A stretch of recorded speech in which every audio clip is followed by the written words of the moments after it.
Na minha opinião, a reforma Congressos. me preocupa muito. Bastidores do Poder. Muito bom dia para você que está na Band+, está começando o Bastidores do Poder neste domingo e nós hoje vamos falar de economia, porque você que está nos assistindo deve estar sofrendo assim muito, porque quando você vai ao supermercado, você pega um pinguinho de coisa, como diz a minha mãe, e a conta fica R$400, R$500. Por que tudo isso? Por conta da inflação e dos juros. Mas nós não vamos falar só de supermercado, a gente vai tentar entender, na verdade, o que está acontecendo no Brasil, mas principalmente com a queda de braço entre o presidente Lula, que é o presidente da República, e o presidente do Banco Central, o Roberto Campos Neto. Quem tem razão? Quem quer baixar os juros ou quem quer aumentar os juros? Como proteger a economia e o que temos de fazer para que a economia seja estabilizada, não sei se estabilizada seria a palavra, mas que a economia volte a crescer para que nós tenhamos pleno emprego e também condições do brasileiro conseguir pagar a conta. Mas quem vai me ajudar a fazer esse programa é o Edmilson Siqueira. Bom dia, Edmilson. Bom dia, Rose.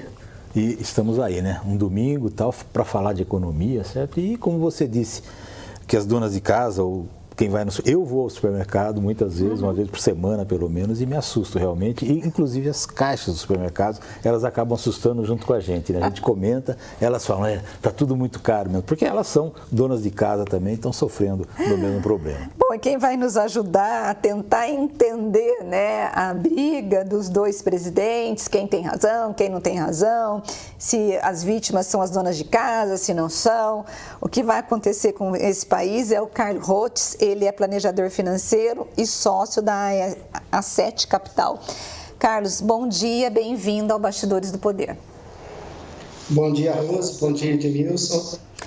Obrigado pelo convite, é um prazer estar aqui com vocês. Bom, a primeira pergunta, obviamente, é essa briga, né, que teve uma calmaria nas últimas semanas, eu acho que muito mais por conta da tragédia que está acontecendo lá no litoral norte, então está todo mundo voltado, né, para essa questão do litoral e a economia acabou sumindo das manchetes, mas o problema, ele continua, né, quem tem razão ou quem não tem razão é o presidente Lula, é o Roberto Campos Neto, qual que é a saída?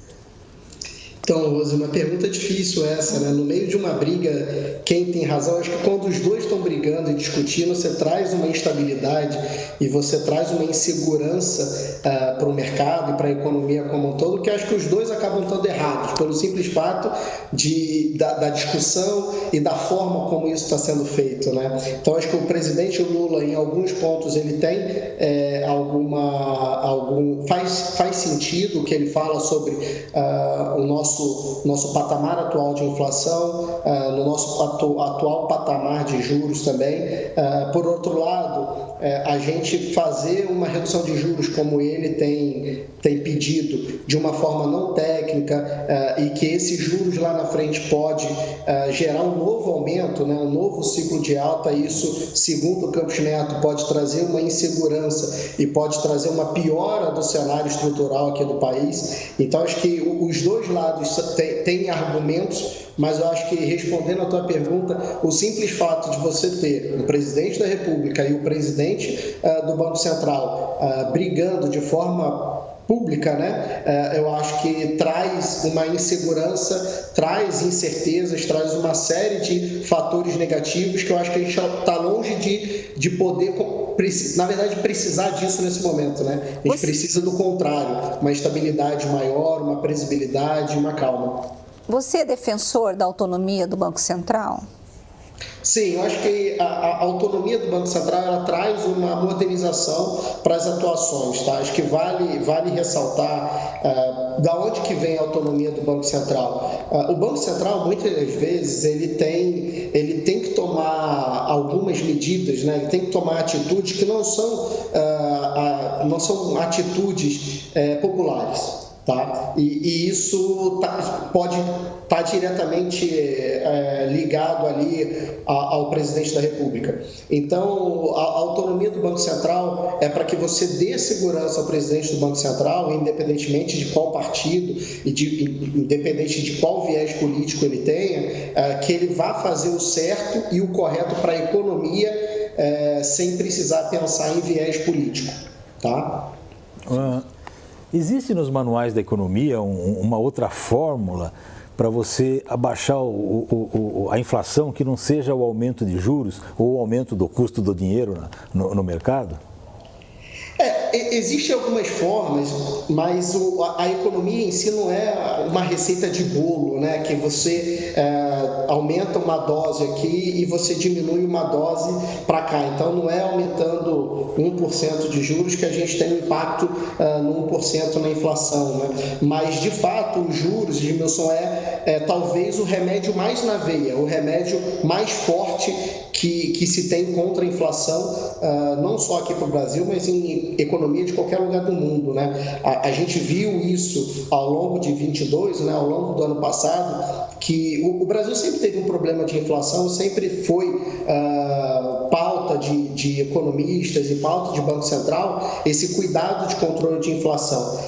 E a gente viu o mundo todo preocupado com isso ao longo dos últimos meses, 2022 para cá, muito por conta também do aumento de preço das commodities, que gerou inflação nos Estados Unidos e Europa, acabou gerando no mundo todo. E de fato, os juros por si só, ele é o remédio mais forte, mais eficaz contra o problema da inflação.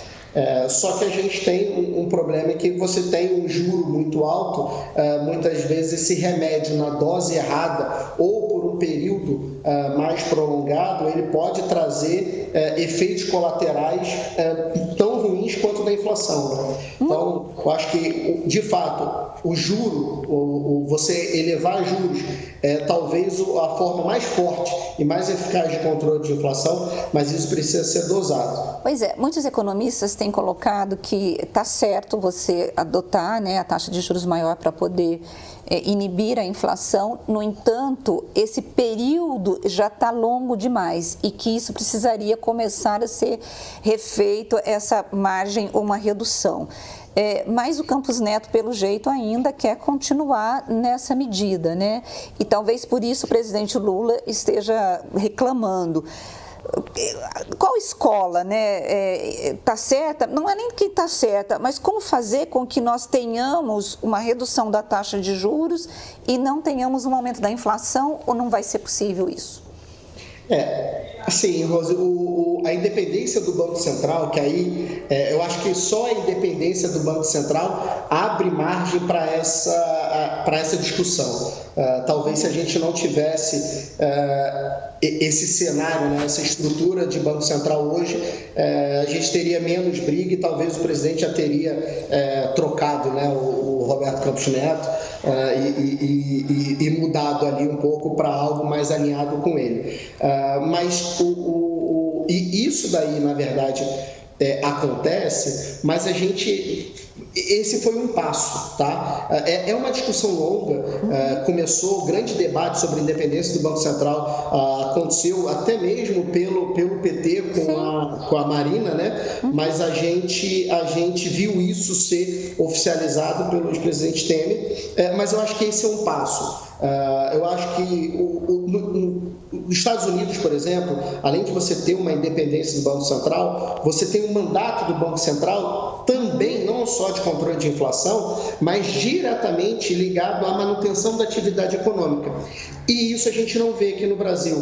Então, acho que a forma de trabalho do Banco Central, acho que com o ex-presidente Temer, a gente avançou um pouquinho na questão da independência, mas eu acho que ainda falta aprimorar, porque o Banco Central ele também precisa ter responsabilidades, assim como ele tem de meta de inflação, ele também precisa ter responsabilidade no sentido de manutenção da atividade econômica. Porque o que acontece, né?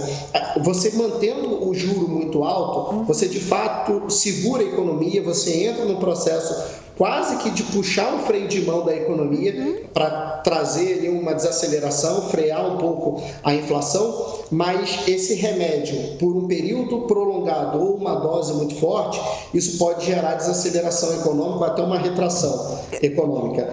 Mas se o Banco Central, o grande objetivo dele, o mandato dele é de controle de inflação, ele pode deixar essa importância um pouquinho de lado. Então, quando o presidente Lula ele critica a atuação do Campos Neto, na verdade critica, né, a taxa de juros no nível que a gente está, ele critica muito por conta da atividade econômica, nem por conta de controle de inflação. E talvez por essa ótica, Rose, está correto. Tá? A gente hoje chegou a ter uma inflação no ano passado que superou o nível de 12%, né? E essa inflação terminou o ano na faixa de 5,77%. Então, você teve uma redução de 50% da inflação, é uma inflação ainda alta, é uma inflação muito acima da nossa meta, do nosso objetivo, mas de fato a gente teve uma inflação recuando 50%, e o juro está no maior patamar desde que esse ciclo começou. Então, quando o presidente ele critica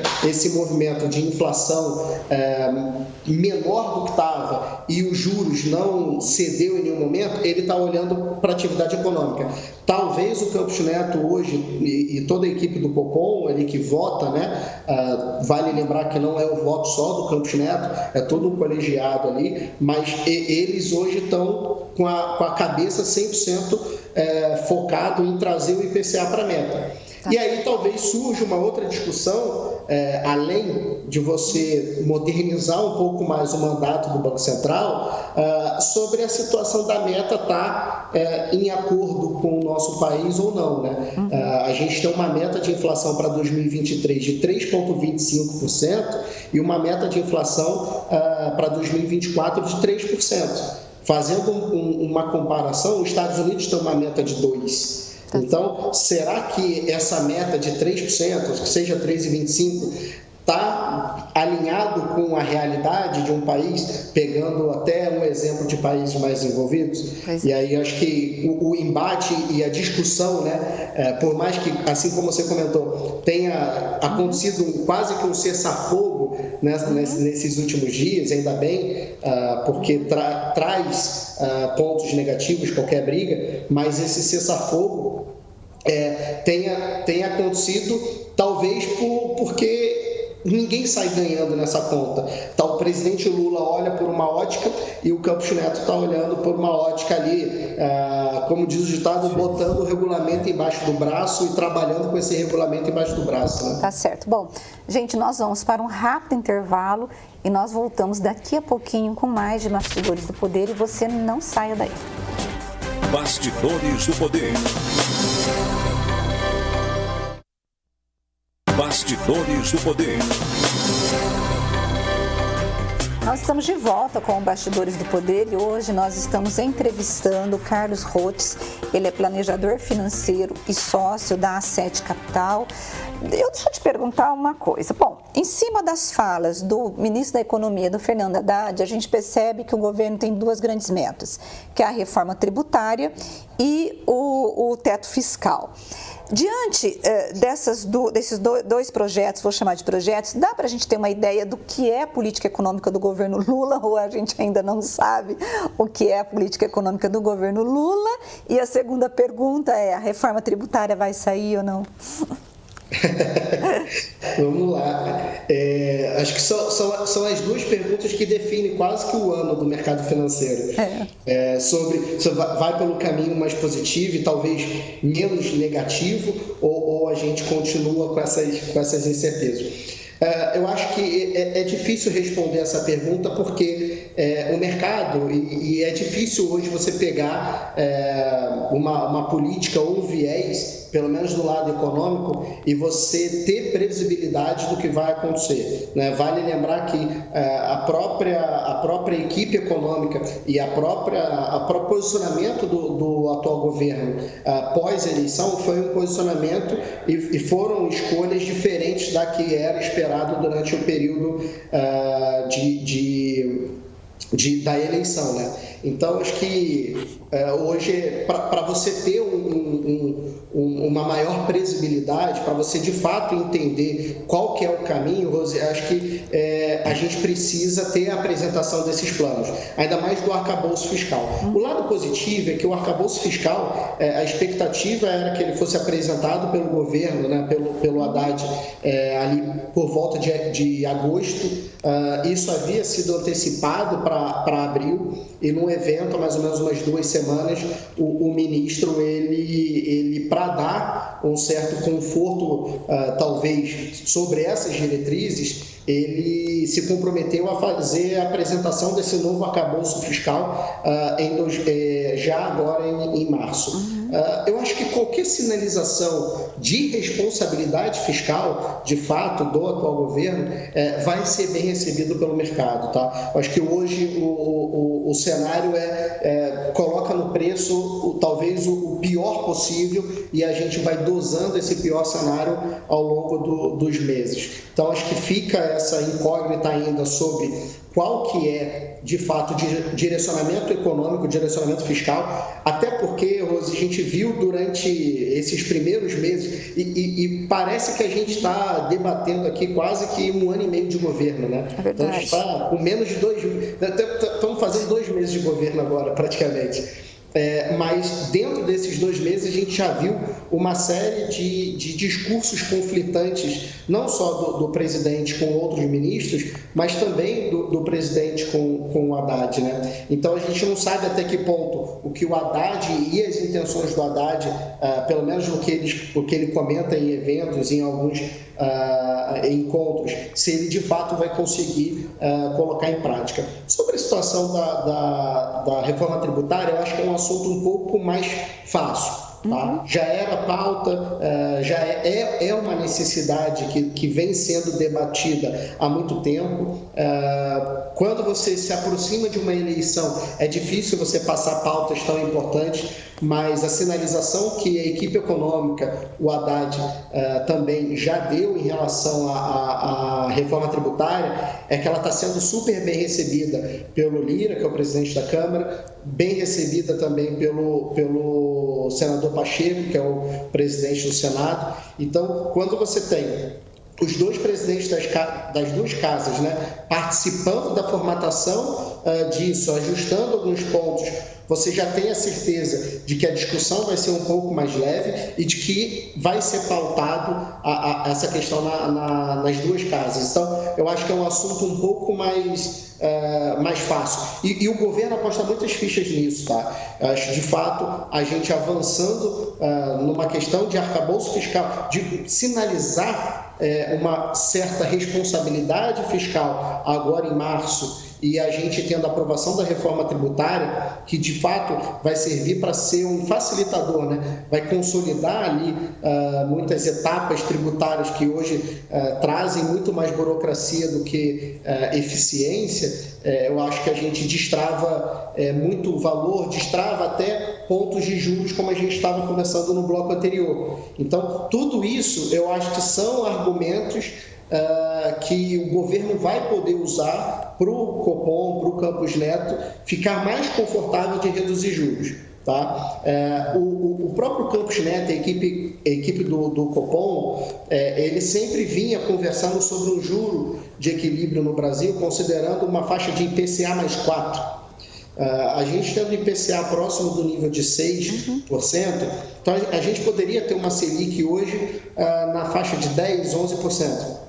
Por que ainda está em 13,75%? Por conta das incertezas. Então, quando eu sinalizo para o Copom, sinalizo para o mercado, sinalizo para os economistas, pelo menos o caminho, Rose, que eu vou seguir... traz um pouco de tranquilidade. Esteja 100% alinhado com o meu, já é melhor do que não ter um caminho definido. Mas olha, uma reforma tributária ideal seria aquela que provocasse um aumento da arrecadação do governo e uma diminuição de pagamento de impostos, né? Seria ideal. Numa situação no Brasil que a Constituição coloca um monte de deveres para o governo enormes, sobra aí 10% quando sobra para investimento, num domínio muitas vezes de teses sindicais de aumento de salário, contra muitas vezes empregos modernos que estão por aí, que dão mais facilidade para o empregador, etc. e tal. Nesse cenário, será que é possível acontecer uma reforma tributária que seja digna desse nome, ou a gente vai mudar um monte de coisa para ficar do mesmo jeito que está? Eu acho que a reforma tributária ela não vai ser, não é possível fazê-la da maneira correta, não vai ser a maneira ideal, mas a solução ou um pedaço de uma solução acho que já é melhor do que a situação como está. Mas eu acho que é um primeiro passo, né? Eu acho que a gente vai parcelando as discussões e as dores sobre um tema que é um tema sensível, né? Nessa semana agora que passou, a gente teve dado divulgado do governo em termos de aumento de arrecadação. Então a gente teve em termos de arrecadação o maior janeiro desde 2000. Então, um crescimento anual quase de 7%. Então, acho que tudo isso aumenta um pouco a margem de negociação e diminui um pouco o sangramento para uma situação, uma discussão que não é uma discussão simples. O que o governo quer é poder fazer uma alteração dentro até da questão do teto de gastos, né, para que os gastos, os investimentos do governo eles sejam acima somente da correção de inflação, para que de fato você consiga investir e tentar crescer o país acima de uma inflação. Então, você talvez voltar à questão do ICMS, só isso aumenta a arrecadação do governo em mais de 80 bilhões de reais. O governo teve agora em janeiro, a expectativa do mercado era que a arrecadação ficasse próxima de 240 bilhões, a arrecadação superou ali o valor de 251 bilhões. Então, eu acho que hoje, os maiores problemas são problemas de diálogo, são problemas mais políticos do que propriamente os problemas de números econômicos. A gente tem hoje uma inflação que, quando olhado o contexto e quando a gente olha países vizinhos e países mais desenvolvidos, a gente tem uma situação menos desfavorável do que eles. A nossa arrecadação está crescendo. O que a gente falta? Falta talvez criar um ambiente mais favorável. Falta criar uma conversa um pouco mais amigável. A gente precisa entender que não é porque o presidente do Banco Central, por exemplo, ele foi nomeado pelo antigo presidente, que de fato ele é inimigo do atual presidente, e isso serve até para o presidente da Câmara e do Senado, né? O Bolsonaro, ali no final do governo dele, ele de fato tinha um diálogo, ele conseguia dialogar bem com o Pacheco, e ele tinha como um aliado, um bom aliado, o Lira. E o Lula também está conseguindo conversar com eles dois. Então, acho que respondendo a tua pergunta, não é a ideal, mas a gente, talvez no âmbito da política, talvez isso tenha criado proporções maiores, níveis de discussões maiores, e tudo isso traz uma instabilidade econômica que você projeta números piores de economia. Bom, Edmilson tem uma pergunta para te fazer, então vocês têm 2 minutos para fazer a pergunta e para responder a pergunta. Eu vou falar de alguma esperança aqui. Um governo de esquerda como o do Lula, você acha que ele, em nome de faturar mais, de diminuir um pouco, melhorar o país, ele abriria mão de alguns conceitos clássicos que eles têm, como vender algumas estatais ou terceirizar alguns serviços públicos para melhorar a arrecadação e diminuir até o valor do trabalho para todo mundo? Então, é muito difícil assim, você achar que no terceiro governo do Lula, né, ele vai mudar um pouco do que ele sempre pregou, não só ele, mas o PT, né, também. Governo, né, um partido mais de esquerda, ele tem, em qualquer lugar do mundo, diretrizes que são diferentes das diretrizes do governo de direita. Eu acho que o extremismo em qualquer uma das duas janelas, ele acaba levando a economia e um país para algo não tão interessante. O que o presidente diz que vai conseguir fazer, e o Haddad tem corroborado um pouco esse discurso, é que ele vai conseguir aumentar a arrecadação, ele vai conseguir aumentar os gastos, ele vai conseguir aumentar programas sociais, aumentar o salário mínimo acima da inflação. Todas essas promessas de campanha que acabam indo mais na linha social do que na linha econômica, ele vai conseguir fazer isso compensando em outras linhas de arrecadação. Tá, e aí o que o mercado precisa entender, e aí precisa vir através do arcabouço fiscal, quais são essas linhas, né? De que maneira você pretende fazer isso? Até porque você exige que o governo gaste menos, né? E para poder fazer todo esse investimento, ele precisa ter dinheiro e vai gastar. Então fica meio paradoxal nessa conta, né? Gastar menos eu acho que é quase impossível.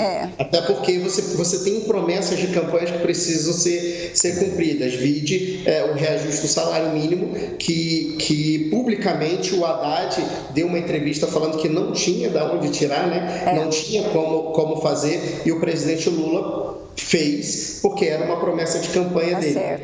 Eu acho que o problema não é fazer o ajuste e gastar. Você pode gastar mais, desde que você arrecade mais. Porque você precisa ter um equilíbrio, né? Tá certo. Bom, eu quero agradecê-lo pela participação aqui no Bastidores do Poder. Tenha um bom domingo. Obrigado, Rose. Obrigado, Edmilson. Um prazer estar com vocês. Bom, Edmilson, terminamos o programa, agora nós vamos embora, né? Comer a nossa macarronada. E tenha um bom domingo, viu? Você também e todos os telespectadores. Até domingo. Bom domingo para você, e a semana que vem nós voltaremos aqui no Bastidores do Poder com mais um tema que é ligado à economia, ao social, mas que seja do seu interesse. Até, gente. Boa semana. Tchau, tchau.